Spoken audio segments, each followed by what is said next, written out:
So when we think about the fuel industry, it's worth noting there are three discrete segments. And in fact, here in Australia, there are three key bodies that look after the industries in each of those segments. So the first is what we call upstream. And so this is effectively the people that look for the black stuff in the ground, bring it out, drop it on ships and then bring it to the refineries. And so they tend to be looked after here in Australia. Their interests are championed by a group called the Australian Petroleum Producers and Exploration Industry, or APIA. The second group are the people who take the black stuff and turn it into refined product. So that's jet, diesel, petrol, kerosene and other products. And so it goes in the refineries.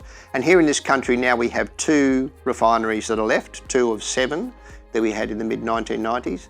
That's the Viva refinery that operates under the Shell brand in Geelong, and Ampol that actually operate in Brisbane. The remaining refineries are what we now have as fuel terminals. And so they import fuel, that is the finished product, off a tanker and it's unloaded into effectively a facility that looks like a refinery. It's got all the big storage vessels, but it doesn't actually have the production facilities. That group's looked after by a group called the Australian Institute of Petroleum, AIP, and they look after, I suppose one way to think of them is they're sort of the midstream. We often talked about them as downstream because they're downstream of the upstream, but that actually gets a little confusing. The area that ACAPMA looks after is what we call end stream. And so this is, we're taking product that's been manufactured. So if you imagine a refinery, we pick it up from the refinery gate in trucks and we transport it. And then we resale it and sell it on to consumers.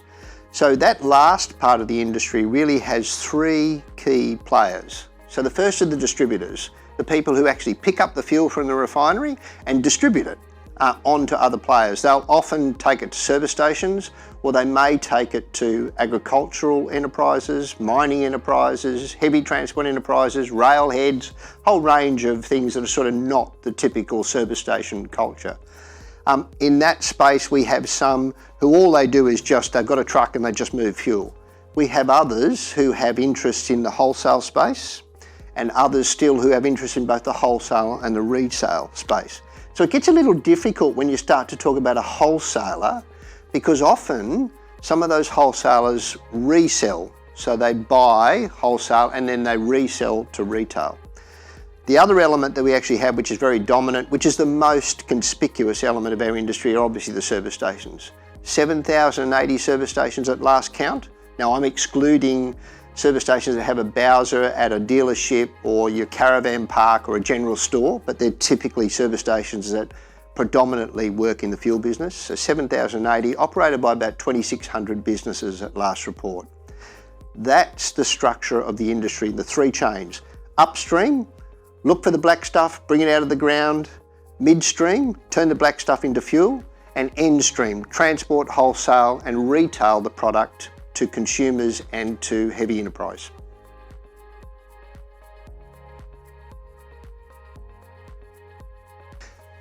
When you think about the supply chain in terms of how do I get the fuel off the tanker into the service station, it's not necessarily a linear relationship.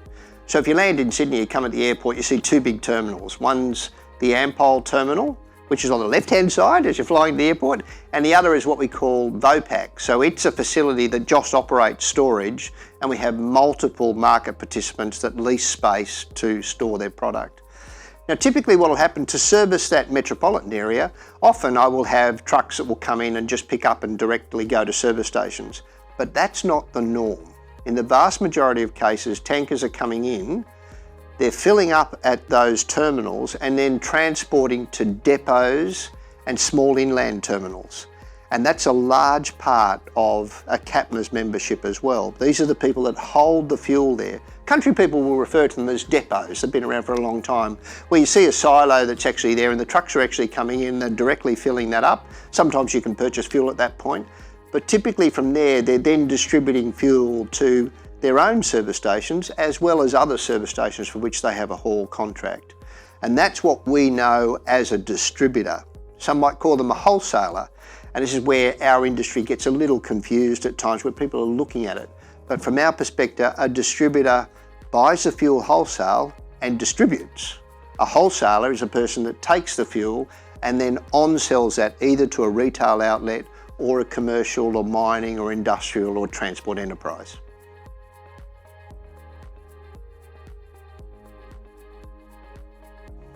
If you think about our industry at a glance, we generate $74.5 billion a year in revenue. Now you've got to remember a lot of that is actually tax collection that goes to the federal government. About $13.5 billion of that money goes directly back to the government in the form of fuel excise, and then you have GST on top of that. So it's a big industry in terms of total revenue and value add. We employ about 60,000 people at last count. About 40,000 of those are actually working at retail outlets, and the others sit in the supply chain at various elements. Importantly, the refining element of our industry is much smaller because we've got less refineries operating now. So that's been a workforce that's been contracting over time.